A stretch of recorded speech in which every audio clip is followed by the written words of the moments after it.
Vamos al libro de Eclesiastés, capítulo 1. Y vamos a inicialmente leer solo unos cuantos versículos.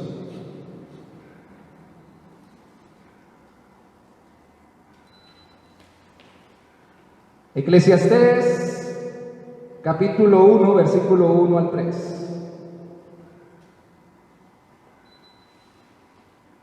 Esto es lo que digo. Voy a leerlo en Reina Valera porque la mayoría tienen Reina Valera. Estaba leyendo en otra versión. Palabras del predicador, hijo de David, rey en Jerusalén. Vanidad de vanidades, dijo el predicador, vanidad de vanidades, todo es vanidad. ¿Qué provecho tiene el hombre de todo su trabajo con que se afana debajo del sol? Hay mucho material en estos días para ver que nos puede edificar el corazón en las redes sociales. Les recomiendo que escojan muy bien y vamos en este caminar de estas semanas a lidiar con nuestro corazón y hacer recomendaciones puntuales sobre ese tema. Hay un predicador que es de mis favoritos contemporáneos, Sugel Michelén, que también tiene todos los días una enseñanza que se llama Palabras al Cansado, un pequeño devocional de 3 o 4 minutos. Y creo que hace unos 2 días recordó una historia para introducir su devocional que me parece conveniente recordarla hoy. La historia cuenta de un hombre que encontraron durmiendo en un parque recreacional. Estaba todo vacío y allí se había alojado. Y le preguntaron: ¿quién es usted? ¿Qué hace aquí? ¿Y hacia dónde se dirige? ¿Quién es usted? ¿Qué hace aquí? ¿Y hacia dónde se dirige? Él se levantó y contestó: eso también me pregunto yo. ¿Quién soy yo? ¿Qué hago aquí? ¿Y hacia dónde voy? Que son las preguntas existenciales del ser humano. Yo quiero aclarar que aunque vamos a filosofar en el sentido más básico de la palabra, yo no soy filósofo,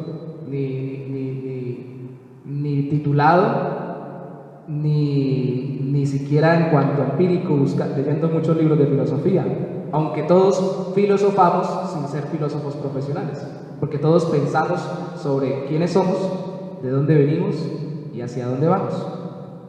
Tampoco soy terapeuta psicológico, ni tampoco así me estoy parando a iniciar esta serie de Eclesiastés, porque vamos a lidiar con el problema del corazón.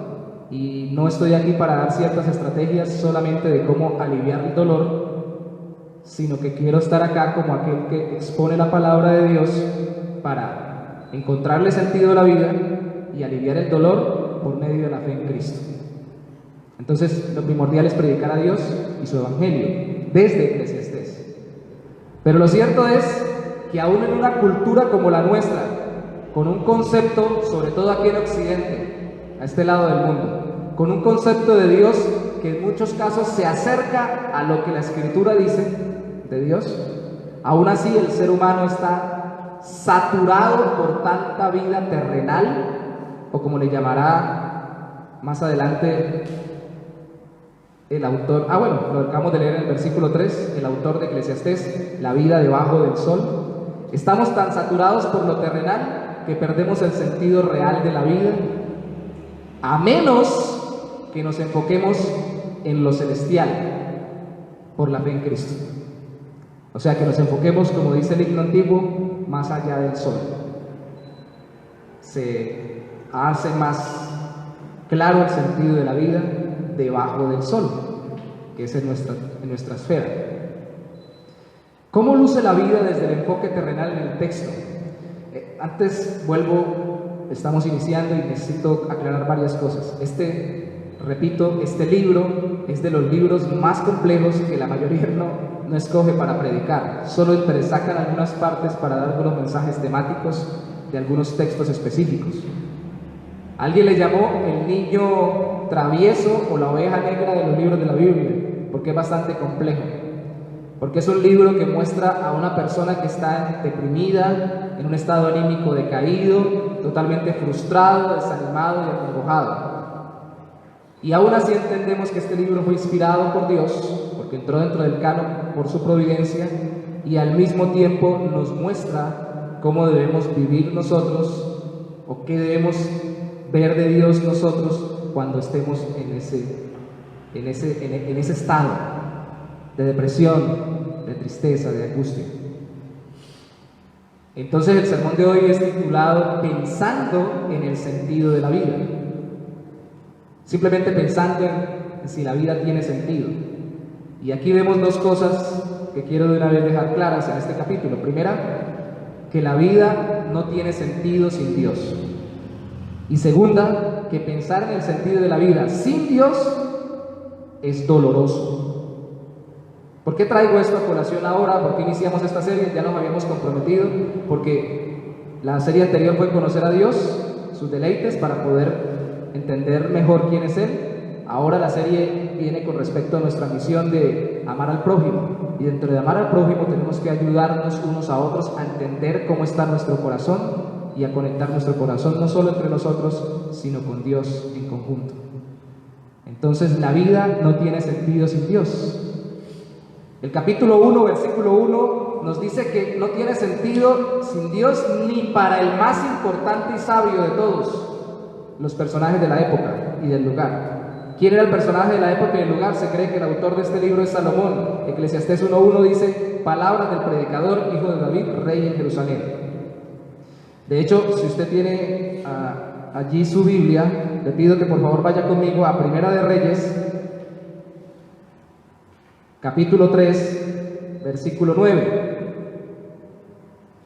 Dice allí, cuando está orando Salomón, está orando Salomón, hijo de David, a Dios, después que Dios en un sueño se le aparece y le dice: pídeme lo que quieres.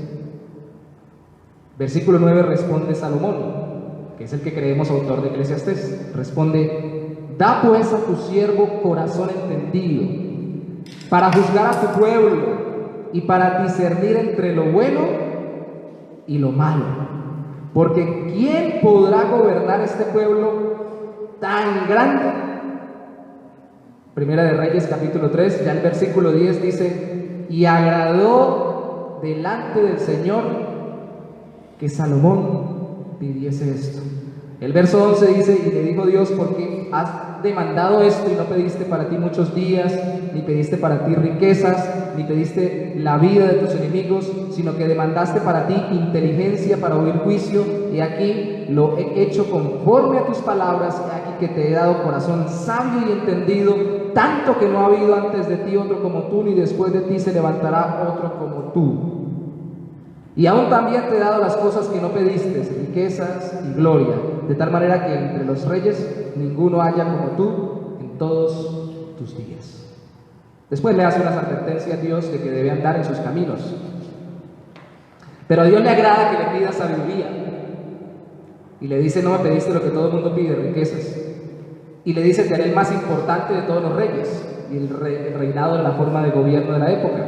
O sea que él llegó a ser el más importante de ese sector, pero al mismo tiempo, el más sabio, o el que tenía más sabiduría, que viene a ser el reflejo, de acuerdo a la oración que vemos, la sabiduría bíblica en general, en el Antiguo Testamento y en el Nuevo, es la aplicación del temor reverente a Dios en la vida práctica, de qué es lo que Dios dice y lo llevo a la práctica en mi vida.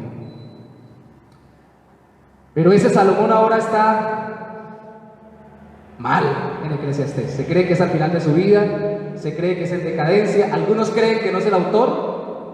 He leído de algunos que han dicho que Eclesiastés y Cantar de los Cantares no llegaron a ser escritos por Salomón, sino que ambos fueron escritos. Hay un autor estudioso, erudito, que dice o postula que fueron escritos por otra persona más para mostrar que Salomón, habiéndose desviado tras dioses ajenos al final de su vida, no estaba en lo correcto, y que Eclesiastés y Cantar de los Cantares fueron escritos para demostrar que Salomón estaba errado, que en Eclesiastés muestra que llegó a estar muy mal internamente por haberse desviado del caminar con Dios al final, y que en Cantar de los Cantares no solamente estaría Salomón y la Sunamita, sino que en Cantar de los Cantares estaría un campesino y la Sunamita los protagonistas, y más bien Salomón en algunas partes sería el malévolo rey que se lleva a la muchacha para su harem, para simplemente mostrar al pueblo que Salomón al final, a pesar de que fue muy sabio en un principio, terminó muy mal y lejos de Dios.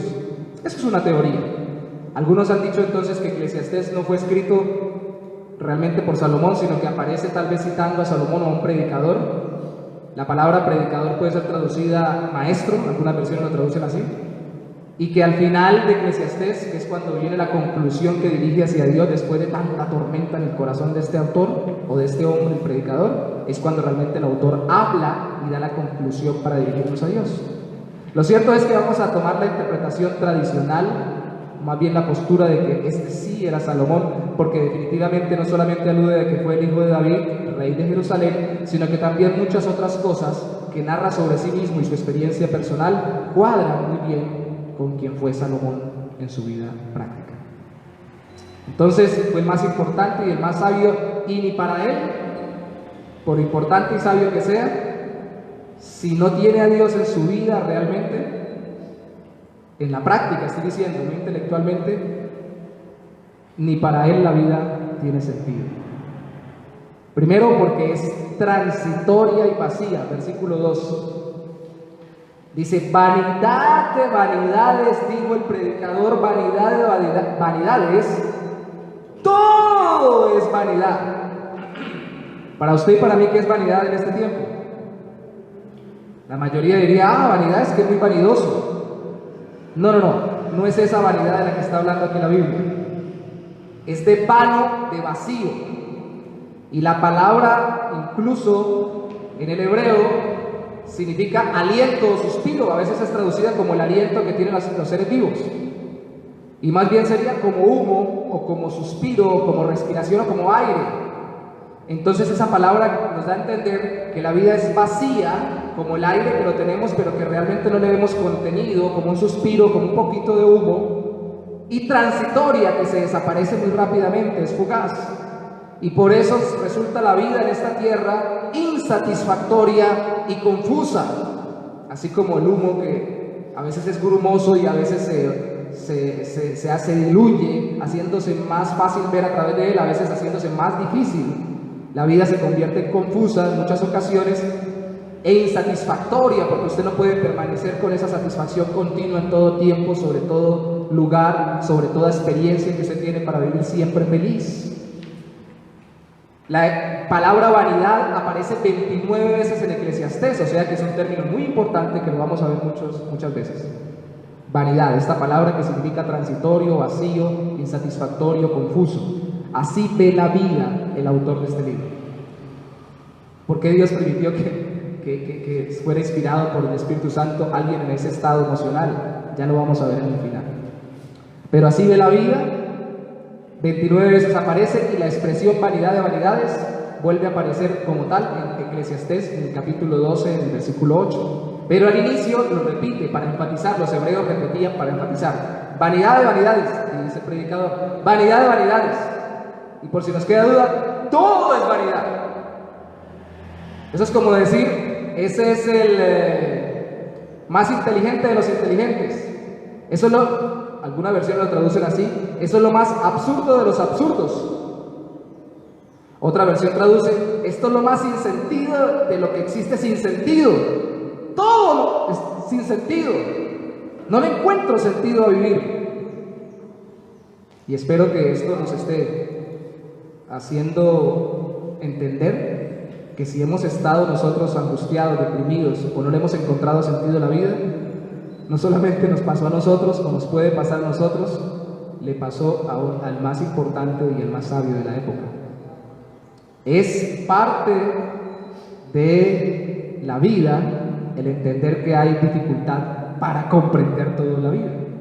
Pero el caso es que no debemos que llegar a este extremo, pero sí podríamos. Y espero que si alguien está viendo y con todo esto que estamos pasando y ahora el aislamiento preventivo y está teniendo más complique para poder estar tranquilo o alegre y no está encontrándole sentido a la vida ahora que no puede salir y que no puede trabajar normalmente, se identifique con este libro y empiece a buscar en Dios la satisfacción para su corazón. Verso 3 dice: ¿qué provecho tiene el hombre de todo su trabajo con que se afana debajo del sol? Si la vida no tiene sentido sin Dios, ni para el más importante y sabio, porque es transitoria y vacía, también es porque no hay una retribución realmente valiosa a todo el esfuerzo de nuestra vida aquí en la tierra. ¿Por qué digo que el autor piensa que no hay una retribución realmente valiosa? Porque la palabra provecho significa valor. ¿Qué provecho? ¿Qué de bueno? ¿Qué de valioso le saco yo a esta vida? Y de hecho hay otro hebraísmo ahí: del trabajo con que se afana, podría traducirse del trabajo con que trabaja, o del afán con que se afana, porque es la misma palabra en el hebreo. Y está enfatizando otra vez y sobreenfatizando una persona que se esfuerza, que se afana mucho porque le vaya bien esta vida, porque le vaya lo mejor, y se esfuerza y se esfuerza y se esfuerza, y llegan momentos en que, por ejemplo, suceden cosas como la que estamos viviendo en este mes de abril del año 2020, donde estamos miles de millones de personas recluidas en nuestra casa, y todo por lo que estábamos trabajando parece que perdió. ¿Qué era lo que nos daba sentido? Parece que pierde el sentido, y entonces parece que pierde sentido la vida. Tanto afán, tanto trabajar, ¿y qué provecho sacamos? ¿Qué de valioso sacamos de nuestra vida en la tierra, debajo del sol? Alguien diría que esto se parece a la canción esa del negrito del Matei, ¿sí? El trabajo para mí es un enemigo. No. El problema no es el trabajo. El problema es que no entendamos el trabajo como Dios nos lo ha dado en esta tierra y nos idolatremos el trabajo. El trabajo fue dado, o la labor, como una especie de aplicación vocacional al llamado que Dios nos da en esta tierra cuando venimos a este mundo, pero es para la gloria de Él. Cuando enfatizamos el trabajo y lo ponemos como cualquier otra cosa en el lugar de Dios como lo más importante, perdemos el trabajo o la capacidad de trabajar y entramos en crisis. Peor aún, lo tenemos, lo realizamos, somos los más exitosos como Salomón y entramos en crisis. Ese es el ser humano. Ese es el ser humano. La vida debajo del sol, la vida en la tierra, se repite 26 veces. Si la palabra vanidad se repite 29, por lo menos yo conté 26 veces la expresión debajo del sol en Eclesiastés. O sea que es muy importante. Y quiero que entendamos algo. Él, en casi todo su libro, está mirando en este mundo terrenal y no desde la perspectiva celestial. Está encerrado y se siente enclaustrado debajo del sol, en esta vida, en esta tierra. Y nosotros tenemos la tarea durante este tiempo de encontrar rendijas para que nos conecten más allá del sol con el Dios que le da sentido a esta vida en esta tierra, debajo del sol. Es por eso, como les decía en un principio, que seguramente se escribió el himno Más allá del sol. Si no hay retribución realmente valiosa, todo llega a ser monótono, aburrido, frustrante, sin salida. Así es como veía toda la vida el autor de Eclesiastés. Y lo vemos en los versículos 4 en adelante como él habla. Versículo 4: generación va y generación viene, mas la tierra siempre permanece. O sea, unos viven, otros se mueren, unos se van, otros se quedan, y así. Está deprimido. y quiero que detecte también usted eso conmigo, si cuando hemos estado así o si ahora estamos así. Va pasando los años, van pasando las generaciones, unos se mueren, otros llegan. Ese pensamiento es un pensamiento que enfoca la vida sin Dios. No le encuentra sentido, lo ve como algo monótono, aburrido, cíclico, frustrante y sin salida, como una carrera de la rata esa de experimento que está dentro de la ruedita, que corre y no va para ningún lado. Así pareciera la vida. De hecho, cuando decimos los jóvenes hoy, hay frases que no voy a citar hoy textualmente de Sócrates antes de que Cristo viniera a este mundo, y frases de filósofos del medioevo y frases de todos los tiempos que dicen los jóvenes de hoy. Hoy los jóvenes son rebeldes, por ejemplo, no hacen caso, no respetan nada, lo quieren todo rápido. Y cualquiera que diga, uy, eso se parece a lo que vivimos en esta época, sí, pero lo han dicho en todas las épocas. Porque en todas las épocas la gente se ha dado cuenta de que el ser humano está cambiando generacionalmente hablando, y piensa que sencillamente van pasando generaciones, y casi siempre se queda en ese cambio cíclico y se frustra y simplemente se enfoca en el hecho, los jóvenes de hoy, antes éramos mejor, mañana no creo tanto. Y resulta que nosotros, o los jóvenes de hoy, pueden decir lo mismo en el mañana. Los jóvenes de hoy no son como éramos nosotros ayer. Estar viendo la vida como encerrada en un simple paso de generaciones es frustrante, se deprime uno. Al mismo tiempo, mire el versículo 5 al 7 conmigo. Qué terrible ver la naturaleza de esta forma. Mire, sale el sol y se pone el sol, o sea, todos los días amanece y anochece, y se apresura a volver al lugar de donde se levanta. El viento tira hacia el sur y rodea al norte, va girando de continuo, y a sus giros vuelve el viento de nuevo. O sea, todos los días uno ve que el viento corre por un lado y para otro, por todo el mundo. Los ríos todos van al mar, y el mar no se llena al lugar de donde los ríos vinieron. Allí vuelven para correr de nuevo. O sea, el ciclo del agua. Pero él no lo está contemplando, aunque es una mente científica, es decir, que está mirando las cosas para poder conocer mejor todo. No lo está contemplando con alegría de lo que está viendo, está frustrado porque simplemente lo ve todo como dando vueltas. Todas las cosas son fastidiosas o fatigosas más de lo que el hombre pueda expresar. Está fatigado y cansado viendo el ciclo de la naturaleza. En ciertos sentidos, como los científicos observando los acontecimientos dentro de la naturaleza o dentro de la creación de Dios. Pero todo siempre es igual. Qué aburrido. Yo a estas alturas tengo que hacer otro paréntesis. Así no están a veces algunos cristianos. Todo igual. Todos los días hay que levantarse, todos los días hay que comer, todos los días hay que trabajar, otra vez lo mismo hoy, otra vez a estudiar, otra vez. Por eso les digo que cualquiera puede tender a eso, porque esta vida nos hace tender a mirar las cosas de forma frustrante. El versículo 8 les decía: todas las cosas son fatigosas más de lo que el hombre puede expresar, nunca se sacia el ojo de ver ni el oído de oír. Eso, por más que uno quiera satisfacer al ser humano, nunca está satisfecho. Y es una realidad que también se repite en el libro de Proverbios. Siempre el hombre quiere saber más y nunca se contenta con lo que sabe. Y entre más sabe, más quiere saber, porque más se da cuenta de que no sabe. Y esa es la razón por la cual las personas tienen que pasar de entretenimiento en entretenimiento, porque quieren ver algo nuevo todo el tiempo.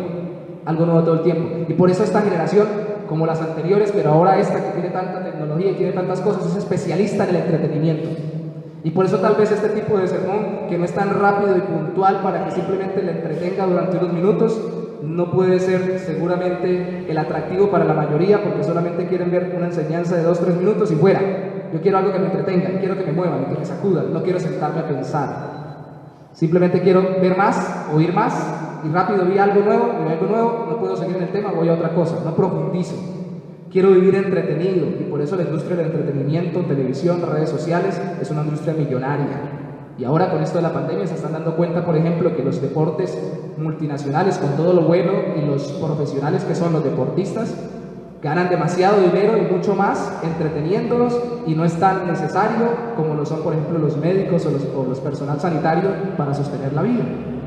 Y ganan mucho más porque nos mantenían entretenidos, porque la necesidad del alma de ver y oír, saber de algo nuevo, es tan grande en esta vida cuando uno se mete en esta caja que necesita que hoy le presenten otra cosa distinta, una nueva entretención, un nuevo juego, una nueva película, una nueva distracción.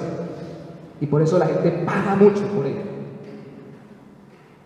Y entonces vienen las modas, dice el versículo 9 y 10, ¿qué es lo que fue? Lo mismo que será. ¿Qué es lo que ha sido hecho?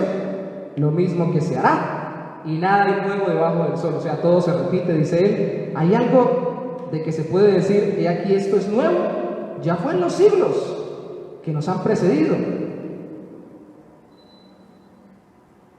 Cuando sale el botacampana, en algún momento el botarrecta de pantalón, ya fue.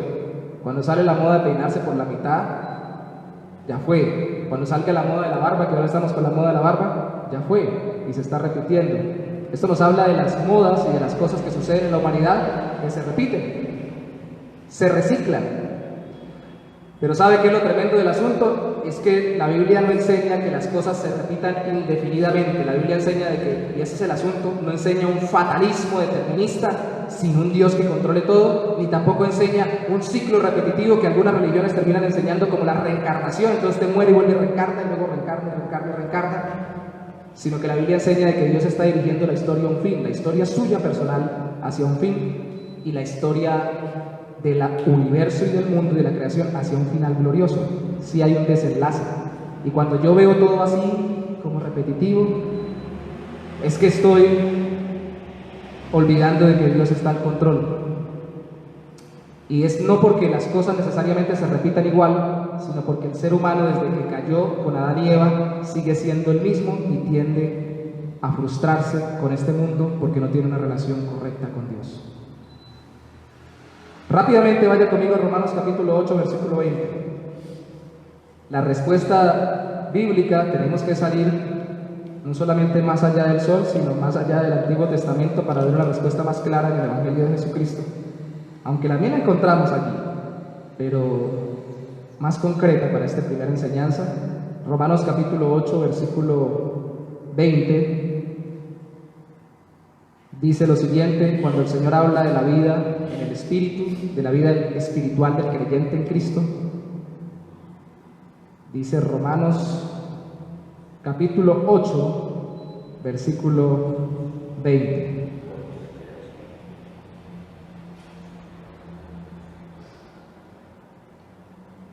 Porque la creación fue sujetada, mire la palabra allí, a vanidad. Claro, ya en el griego, no en el hebreo. Pero el concepto es lo mismo, a que no sea satisfactoria en sí misma.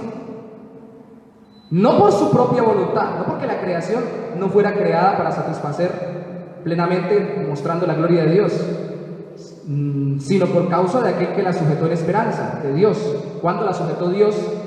Cuando el hombre cayó y las consecuencias de su pecado, por rebelarse contra Dios, se vieron en la misma creación. La muerte no existía, entró la muerte y entró un ciclo de insatisfacción dentro de la creación para la cual Dios no la había diseñado originalmente. Entonces, al romperse la relación con Dios, todo lo que se creó para que nos satisfaga a Dios, ahora termina siendo vacío y vano porque no tenemos una relación con Dios. Y Dios la sujetó a eso por causa de la esperanza, la sujetó para que tengamos una esperanza más allá de esta vida y busquemos al Señor más allá del sol. Para dejar de ver todo monótono y deprimente, es necesario entonces ver a Dios en todo y deleitarnos en Él antes que simplemente en su creación. Mire por favor conmigo a un hombre, el papá de Salomón, en el Salmo capítulo 19, a David, cómo habla de la creación. ¿Recuerdan lo que hablamos de Salomón? Qué aburrido, el río va, el río viene, llega al mar, se devuelve, el sol sale, vuelve y se pone. Esto es deprimente. Y cuando usted está mal emocionalmente, por cualquiera sea la circunstancia, pues todo le parece como complicado. Pero cuando usted está conectado con Dios, especialmente porque se ha arrepentido de sus pecados y confiado en Cristo, pero como David, confiando en el Dios del Antiguo Testamento que proyectaba una forma de salvarnos eternamente, aunque ellos no lo entendieran muy bien, tiene una actitud como la de David. Salmo capítulo 19, los cielos son aburridísimos, dice el versículo 1, Salmo 19. Los cielos son aburridos, dice el Salmo 19. No, dicen, cuentan la gloria de Dios. Salmo 19, versículo 1. Los cielos cuentan la gloria de Dios. En vez de ser aburrido, me está diciendo algo de alguien que lo hizo para mí, para su gloria, pero para mi bien. Y el firmamento anuncia la obra de sus manos.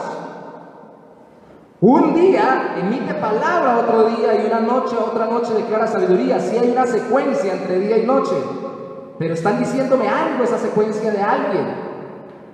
No hay lenguaje, ni palabras, ni es oído su voz. Por toda la tierra salió su voz. Aunque Dios no esté hablando audiblemente, la creación me está diciendo algo de Él. Y hasta el extremo del mundo, versículo 4, sus palabras. En ellos puso tabernáculo para el sol. Dios encerró el sol de una forma hermosa. dentro del firmamento, de acuerdo a la perspectiva que tenían ellos en ese momento. Y como esposo que sale de su tálamo, el sol que sale de su lecho, se alegra cual gigante para correr el camino. Qué bonito, yo no veo qué aburrido que sale el sol y se va el sol. A mí me parece tan lindo que es como cuando un esposo sale a hacer su labor y vuelve y regresa a su casa. Todo contento. Veo tan hermoso el sol, veo tan hermoso la luna, veo tan hermoso el cielo. Verso 6, de un extremo de los cielos es su salida y su curso hasta el término de ellos, y nada hay que se esconda de su calor. La solución está en ver a Dios a través de su creación y entender que nos está hablando. Romanos capítulo 1 dice que Él nos muestra su eterno poder y deidad, que Él es poderoso y es Dios a través de la creación. Por eso es que una vida sin Dios se convierte en una vida sin sentido. Venimos quién sabe dónde, vamos quién sabe para dónde. Venimos de la nada, vamos para la nada. Somos apenas, alguien lo dice de forma muy bonita, pero termina siendo igualmente frustrante, polvo de estrellas. Es decir, la teoría más aceptada es que tal vez nos creamos de un Big Bang, que venimos de tal cosa, de tal otra, que se elaboró, que polvo cósmico, que se acumuló, que se formaron planetas, que se formaron constelaciones, que llegamos por una especie de evolución y aquí estamos. Y ya, y venimos de la nada y vamos hacia la nada. Es por eso que los grandes teóricos de la existencia, que son científicos y que han llegado a ser filósofos y que verdaderamente son congruentes, han llegado hasta algunos, han llegado no todos no han llegado al borde del suicidio, pero sí han llegado al borde deprimente de carácter y a una vida cínica o a una vida sin sentido. No hay razón para vivir. Pero si vemos a Dios, empezamos a encontrarle sentido, porque todo lo que vemos todos los días es un regalo de su amor para nosotros los seres humanos que Él creó. Y pensar en el sentido de la vida es doloroso si lo hacemos sin Dios. Eclesiastés capítulo 1 versículo 12. Vamos a leer solo hasta el 13 en este momento. Eclesiastés capítulo 1 versículo 12. Yo, el predicador, fui rey sobre Israel en Jerusalén, como él repite, y di mi corazón a inquirir y a buscar con sabiduría sobre todo lo que se hace debajo del cielo. Este penoso trabajo dio Dios a los hombres, otra vez la palabra trabajo, para que se ocupen de él. Si usted va conmigo a Primera de Reyes capítulo 4, nos dice qué tan investigador y qué tan inquisidor de las cosas creadas, hoy le diríamos científico, aunque no en el rigor de la ciencia de hoy en día, pero pensamiento científico de investigar, tenía Salomón en su vida. Primera de Reyes capítulo 4 versículo 21. Dice allí: y Salomón señoreaba sobre todos los reinos desde el Éufrates hasta la tierra de los filisteos y el límite con Egipto, y traían presentes y sirvieron a Salomón todos los días que vivió. Ahí recordamos que Salomón fue demasiado importante para su tiempo y para su región. Internacionalmente hablando, aún también era el más importante y sabio, y de todas formas le dolía pensar en el sentido de la vida a esta altura. ¿Por qué lo sabemos? Porque llegó a ser muy investigador. Mira el versículo 29, capítulo 4, versículo 29. Hacían también traer cebada y paja para los 29. Y Dios dio a Salomón sabiduría y prudencia muy grandes, y anchura de corazón, o sea, para conocer muchas cosas, como la arena que está en la orilla del mar. Era mayor la sabiduría de Salomón que la de los orientales, y que toda la sabiduría de los egipcios. Aún fue más sabio que todos los hombres, más que Tan Esraíta, y que Hernán, Calcol y Darda, hijos de Maol, y fue conocido entre todas las naciones de alrededor, y compuso la bobadita de 3000 proverbios, y sus cantares fueron 1005, o sea que no solamente es cantar de los cantares. Verso 33, también disertó sobre los árboles, desde el cedro del Líbano hasta el hisopo que nace en la pared. Asimismo disertó sobre los animales, sobre las aves, sobre los reptiles y sobre los peces. O sea, era un José Celestino Mutis. Era un hombre que no solamente era un gran poeta, un gran estadista, un gran administrador, también era un gran observador de los fenómenos y especialmente de los seres de la naturaleza. Y para oír la sabiduría de Salomón venían de todos los pueblos y de todos los reyes de la tierra a donde había llegado la fama de su sabiduría. Y ahí más adelante habla de la reina de Saba, que fue hasta donde él, porque era muy conocido. Era un hombre adelantadísimo para su época. Algunos han dicho era como un renacentista. Si recuerdan, el Renacimiento habla del resurgimiento de la sabiduría. No era que se especializara en ser esto, en ser aquello, en saber de lo otro, sino que quería saber de todo. Y Dios dice ahí, la forma como lo expresa el texto, le dio un corazón ancho para conocer muchas cosas. Quería investigar de todo, quería saber de todo y profundizaba sobre todo. O sea que cuando nos dice en Eclesiastés, siendo él mismo el autor de este libro, o el predicador como se menciona allí, que él dio su corazón, a su corazón el trabajo de inquirir en todas estas cosas que se hacen debajo del sol. Entonces, versículo 13, con sabiduría, y vio que era penoso, es porque realmente se esforzó.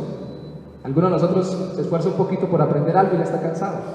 Este hombre se esforzó por conocerlo todo y el verlo todo. Era el más importante y sabio de la época, pero llegó a pensar, de acuerdo al versículo 13, en Dios como simplemente aquel que nos responsabiliza. Dios le dio ese trabajo al hombre, pensar.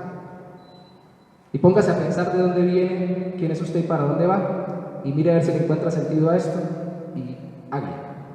Y solamente ve ese aspecto de la obra de Dios sobre el ser humano, que le da responsabilidad. Y entonces usted encuentra personas tan frustradas que dicen: ¿y para qué Dios me trajo a este mundo? ¿Para sufrir? ¿Y por qué no me trajo a otro lugar? ¿Y por qué no me llevó a otra familia? ¿Y por qué no me dio otra cultura? Y me dio la oportunidad de otros recursos. ¿Y por qué? ¿Y por qué? ¿Y por qué? ¿Y por qué me da esa responsabilidad de vivir en este duro trabajo que me toca en esta vida que me ha dejado? Y viene la queja, y la queja, y la queja. Dios lo que me dio fue una carga con esta vida. Y eso es ilógico incluso, porque tener algo es mejor que tener nada, así ese algo sea muy duro y muy difícil. Decir, mejor no haber vivido, que vivir esta vida que estoy viviendo, es totalmente necedad, de acuerdo a la forma de hablar de Proverbios, porque mejor es tener algo que sea con dificultad, a no tener nada y nunca haber existido. Y lamentablemente muchas veces, aún incluso creyentes, llegan a tal nivel, o llegamos a tal nivel, por nuestro desapego de la comunión con Dios y nuestro enfocarnos solamente en la vida como se enfoca en esta tierra debajo del sol, que llegamos a quejarnos de esa forma y amargarnos el corazón. Y no lo decimos, hay gente que no dice nada, ¿no? Dice, yo estoy aburrido con esta vida, hay gente que no lo dice. Y si es creyente menos, ¿cómo está usted? Bien, gloria a Dios, aleluya.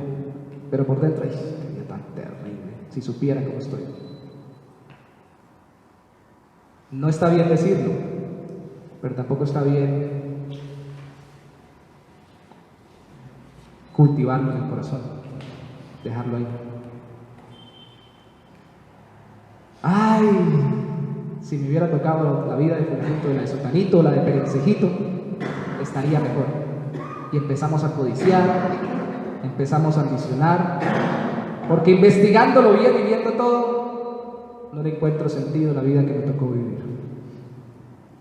Se siente, como diría el autor, aflicción de espíritu, o como traducen algunas Biblias, correr tras el viento, porque espíritu también es viento o aire. Es decir, un trabajo en vano. Ir a agarrar el aire, agarre el aire y esfuércese bastante a ver si es capaz. Con sus manos estamos hablando aquí, no estamos hablando con un método específico, con un aparato especial. Es frustrante, porque es una vida que está viendo a Dios solo como quien nos responsabiliza, escuche esto, no como quien nos ama y que tiene una relación con nosotros para darle sentido a todo lo que vivimos acá. Hay dos opciones. Dios pudo, por ejemplo, no haber permitido que tuviéramos una pandemia de coronavirus, pero también en su bondad, también puede permitir que la tengamos y sustentar nuestro corazón para pasarla para la gloria de Él, sin frustrarnos y sin suicidarnos y sin caer en pánico y sin dañar a los demás con nuestro carácter y con nuestra amargura. Y en ambos casos Dios es bueno, pero el segundo necesita entender que Dios nos ama y que todo lo que hace lo hace bien, porque Él sigue siendo soberano sobre el universo. Mire el versículo 14 al 18 para que entendamos lo que les dije de correr al viento. Miré todas las obras que se hacen debajo del sol, y he aquí, todo ello es vanidad Y aflicción de espíritu, otra vez, todo eso es vacío y correr tras el viento. Lo torcido no se puede enderezar y lo incompleto no puede contarse. Es decir, por más que yo me esfuerce por entender las cosas, me doy cuenta que entre más conozco, más me doy cuenta que más desconozco cosas. Y que hay cosas que no se pueden cambiar, que no se pueden cambiar y que no podría cambiar. Hay muchas que puedo cambiar, especialmente mi vida interior si estoy en relación con Dios. Pero hay muchas otras cosas que no puedo cambiar, que están torcidas y que nadie las puede enderezar. Entonces, entender esto me frustra más si me doy cuenta que hay cosas que salen de mi control. Hablé yo en mi corazón, versículo 16, diciendo: he aquí yo me he engrandecido y he crecido en sabiduría sobre todos los que fueron antes de mí en Jerusalén. Se parece a lo que decía Primera de Reyes. Y mi corazón ha percibido mucha sabiduría y ciencia, verso 17, y dediqué mi corazón a conocer la sabiduría y también a entender las locuras y los desvaríos. Conocí que aún esto era aflicción de espíritu. Mejor dicho, yo quiero entender todas las formas de pensar, yo quiero entender todas las formas de actuar, yo quiero entender todos los mecanismos de la naturaleza o de los seres vivos y de lo que Dios creó. Yo quiero entenderlo todo, y más y más y más investigo. Me dediqué a eso. Pero mira el versículo 18, porque esa aflicción de espíritu y porque al final pensar tanto en el sentido de la vida sin Dios como quien nos ama y nos da propósito, esa aflicción de espíritu, porque en la mucha sabiduría hay mucha molestia y quien añade ciencia o conocimiento añade dolor. Este tipo de sabiduría no es, dicen algunos autores, el mismo tipo de sabiduría que luego cita en el resto del libro, que es la sabiduría que viene caracterizando Proverbios y el resto de la Biblia. Como decía en un principio, es la correcta relación con Dios, reverente, donde Dios es mi Señor, tengo una correcta relación por la fe con Él y Él me dirige en esta tierra de forma práctica. Sino este tipo de sabiduría se parece más a la sabiduría filosófica de los filósofos antiguos de las culturas no judías, que es buscar entender las cosas con mi propio razonamiento y no que nadie me diga que tienen un propósito o sentido. Y todavía sigue siendo así. Cuando usted mira lo que sucede hoy en día, créame que deliberadamente yo no he titulado los sermones ni con el título de pandemia ni con el título de coronavirus, porque creo que eso está saturado en nuestra mente. Pero cuando usted mira las redes sociales saturadas, hoy nada más o ayer veía que frente a un comentario de un avance sobre un medicamento para ver si puede curar, varios decían: gloria a Dios que está dirigiendo a los científicos, y algunos entraban a pelear: ¿quién dijo Dios? Son los científicos. Porque son dos formas totalmente opuestas de verlo. Y el problema es que algunos creen en Dios y de todas formas terminan siendo ateos prácticos, porque solamente creen como Salomón que Dios responsabiliza al hombre, pero no creen que Dios está dirigiendo su vida con un propósito y que lo ama, y que en medio de esa vida, aunque sea muy dura, le va a demostrar su amor y su gracia acompañándolo y fortaleciéndolo. Entonces termina el mismo conflicto: no, nos toca a nosotros hacerlo, y termina buscando la solución a todo en sus propias fuerzas. Y eso es doloroso,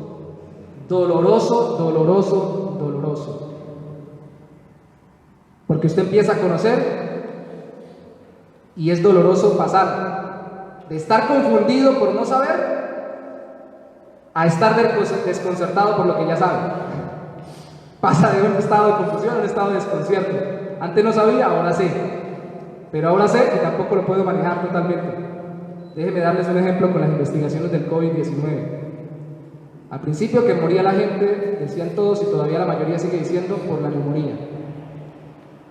Ahora están diciendo algunos científicos. Yo leí de un pastor inmunólogo una cita sobre un artículo investigativo de a principios de abril de este mes, donde decía que al parecer no, que morían era porque el oxígeno no se fijaba la hemoglobina en la sangre, y eso es lo que hacía el virus, y por eso morían más que por la neumonía.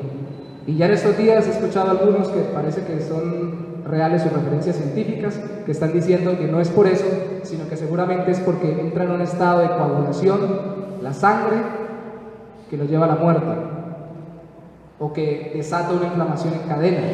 Mejor dicho, todos deben investigar porque es su trabajo ser investigadores, pero entre más investigas, más se dan cuenta de que no saben y que toca investigar más. Eso significa que no van a seguirlo haciendo, hay que seguirlo haciendo para encontrar una cura. Pero ¿saben qué es lo que sucede? Las personas en las redes sociales están detrás de ¿Cuándo se encuentre la cura para el COVID-19 para tener paz? ¿Cuándo se encuentre la vacuna para el COVID-19 para tener tranquilidad? Para ya decir, ya no me voy a morir. Les doy una información bíblica de última hora: todos nos vamos a morir, sea por el COVID-19 o por cualquier otra cosa. Eso no nos debe hacer negligentes, debemos cuidarnos. Eso no nos debe hacer negligentes. Si somos investigadores debemos buscar la cura, pero al mismo tiempo eso no nos debe dar el motivo para nuestra paz. Tiene que haber una paz que vaya más allá del sol, para que todo lo que suceda debajo del sol deje de ser frustrante, deje de ser tan terrible. Entonces alguien dice: pero ustedes los cristianos, solamente porque Cristo murió y les da vida eterna y resucitó para darles vida eterna, entonces pueden sentirse tranquilos acá, solo pensando en el futuro y nada del presente. 2 libros que les he enviado a los que conozco de la iglesia, que han salido con el título de coronavirus. El uno es de John Lennon, si no estoy mal es ¿Dónde está Dios durante el coronavirus? O algo así el título. Y el otro libro es Coronavirus y Cristo. El uno es un matemático, científico, apologeta, que aborda todos los puntos de vista y empieza a hablar de todo lo que ha pasado, las plagas, y se enfoca más en eso en la mitad del libro. El otro es un pastor, el pastor John Piper, acaba de sacar el libro corto, y entonces más rápidamente entra en hablarnos de la fe en Cristo como nuestra esperanza y nuestra roca. Y dice: no me detengo tanto, simplemente cita sus enfermedades personales y sus experiencias en ellas, y simplemente cita la epidemia de influenza, que murieron decenas de millones de personas hace 100 años, pero de una vez pasa a hablar de Cristo y la esperanza que tenemos en la eternidad. Y la gente dice: pero entonces ustedes quieren tener esperanza en el futuro y son escapistas. Y entonces voy a citar al pastor Piper: nos olvidamos de que la esperanza que va más allá de la tumba es una esperanza que está en el presente. La esperanza está puesta en el futuro, pero tiene consecuencias presentes. El objeto de la esperanza es futuro, pero la esperanza se experimenta en el presente. Y esa experiencia presente es poderosa. La esperanza es poder en el presente, ni siquiera en el futuro. La esperanza, aunque se enfoca en el futuro, glorioso con Cristo, es poder en el presente. La esperanza, sigo citándolo, evita que las personas se suiciden ahora. Ayuda a las personas a salir de la cama e ir a trabajar ahora. Le da significado a la vida cotidiana ahora, aún estando en cuarentena. Libera del egoísmo, del temor y de la codicia ahora. Nos capacita para amar, para arriesgarnos y para sacrificarnos ahora. Sigo citándolo: así que ten cuidado con menospreciar el futuro, pues cuando tu futuro es hermoso y seguro, tu presente se vuelve dulce y fructífero. ¿Por qué estamos tan ansiosos y por qué el autor no encontró sentido a la vida? Porque solo se enfocó debajo del sol y no vio más allá del sol. Me impactaba que al final de marzo, déjenme dar esta aplicación, por favor, muy importante. Al 25 de marzo, estaba buscando este dato de fuentes confiables, las muertes por coronavirus a esa fecha eran 10 veces menos que las muertes durante el año por suicidios. Ahora se le están igualando, pero aunque se le estén igualando, la gente está entrando en una bomba continua de frustración porque están encerrados. En Asia están saliendo de las cuarentenas o el aislamiento y hay un índice de divorcio alto, están saliendo a divorciarse porque no le encuentran sentido a la vida sin una esperanza futura, y entonces no hay forma de lidiar con la cuarentena con otras personas. De pronto se aguantan para no matarse, pero luego ya no quieren verse. Y en Colombia y en países latinoamericanos, según algunos han dicho en los noticieros y en fuentes fidedignas, se está disparando la violencia intrafamiliar. Porque estamos tan angustiados mirando acá que solo vemos hasta un poco más allá de nuestras narices. Y entramos en frustración como el autor de Eclesiastés. Entonces la esperanza en Cristo, aunque es para el futuro una vida eterna, ahora cambia mi vida espiritualmente hablando, porque me da una vida dulce y placentera, saber que todo lo que sucede Dios lo está controlando para llevarme a la eternidad con Él y tiene un propósito de moldear mi carácter conforme al de Cristo y de darme paz en medio de la tormenta. La esperanza más allá del sol da paz y sentido a la vida debajo del sol.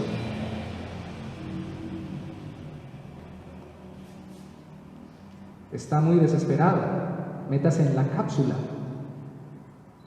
que nos lleva más allá del sol, de la oración y de la palabra. Lea en la Biblia lo que Dios dice sobre su Hijo y lo que Él hizo por nosotros, sobre lo que le ha hecho Él a usted ahora, heredero del cielo, sobre lo que le ha constituido, sobre que Él tiene moradas eternas para usted, y ore a Dios dando gracias por eso, y dé gloria a Dios por eso, y encontrará paz en su corazón.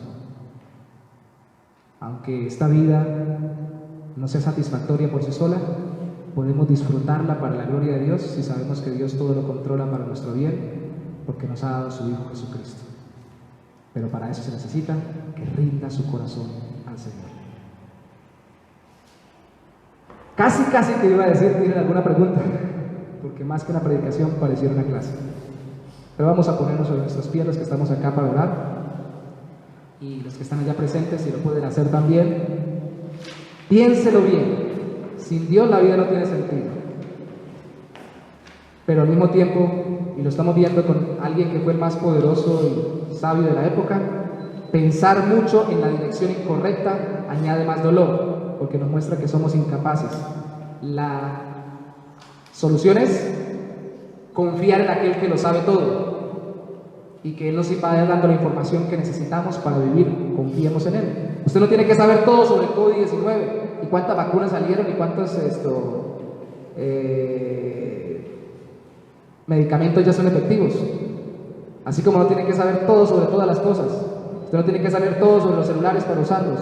Simplemente tiene que confiar en que Dios, que lo sabe todo, le irá llevando, guardando y dejando conocer a través de su propia diligencia y en favor de Él lo que necesita para vivir.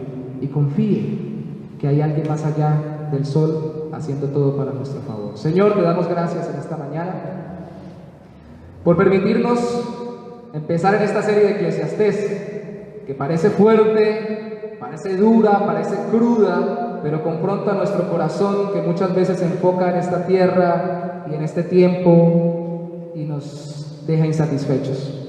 Yo te ruego, Santo Señor, que quienes no están experimentando un estado de depresión, de desánimo, de desaliento, ni ven su vida de forma frustrante, no menosprecien lo que tú nos enseñas a través del predicador, porque podemos ser nosotros entonces, Señor, comprensivos con quienes lo experimenten y entender que aunque podemos pedirles o aconsejarles que pasen por terapias, que pasen por recursos que el mundo o que esta tierra da en cuanto a la mejoría de su estado emocional, realmente solo van a tener un sentido de vida cuando te encuentren a ti por medio de la fe en Jesucristo. Así que ayúdanos a verlo así a quienes no estemos pasando por un estado emocional de este tipo, pero también ayúdanos a entender, oh Santo Señor, que cualquiera de nosotros, por situaciones muy fuertes y muy tremendas, o por nuestra misma estado interno, por nuestra contextura de temperamento, por nuestra forma de ser, o por nuestro mismo metabolismo, por cantidad de factores que se salen de nuestro alcance, Señor, podríamos llegar a estar en un estado de angustia y de desilusión y desesperanza. Ayúdanos a entender, Señor, que esto es para que nosotros lo apliquemos entonces, que por más desesperante, por más angustiante, por más frustrante, por más aburrida que se torne la vida y que se vea transitoria, vacía, sin fruto y sin valor, tiene valor porque tú nos la diste físicamente, tiene valor porque tú la controlas para tu gloria y para nuestro bien, y tiene valor porque a través de todo lo que nos sucede nos estás llamando a tener una relación contigo que le da sentido y dulzura a nuestra vida en la tierra y propósito hasta más allá de esta tierra, hasta más allá del sol. Ayúdanos a descansar en ti. Yo te ruego que así le des descanso a quienes estén pasando por esta situación emocional en este tiempo, allá en sus casas, en el lugar en que los vean, y puedan recibir la paz que sobrepasa todo entendimiento, la paz de Dios en medio de la tormenta, sabiendo que el que controla la tormenta la ha permitido con un propósito, y el propósito es que lo tengamos a Él en nuestra barca, en nuestra vida y nos rindamos a Él y le dé vida verdadera y abundante o propósito a todo lo que experimentamos en esta tierra. Gracias por la vida, Señor. Gracias por la vida física, aún con todos sus quebrantos y problemas. Gracias por la vida física, porque a través de todos sus quebrantos y problemas nos ha llevado a ti, a buscarte a ti o a rendirnos a ti, que nos buscaste a través de tu Espíritu Santo en nuestro corazón. Gracias por enviar a tu Hijo, que vivió la frustración y la inseguridad y el dolor de esta tierra y de este mundo, siendo Él sin pecado. De todas formas, este mundo a Él también lo atropelló con dolor, con tormento, con frustración, pero Él venció para que nosotros pudiéramos por su muerte tener vida eterna y por su resurrección estar seguros de que tú estás a nuestro favor y que nos amas y que nada ni nadie nos puede separar de tu amor. En Cristo Jesús. Amén. Dios los bendiga. Feliz día, feliz domingo.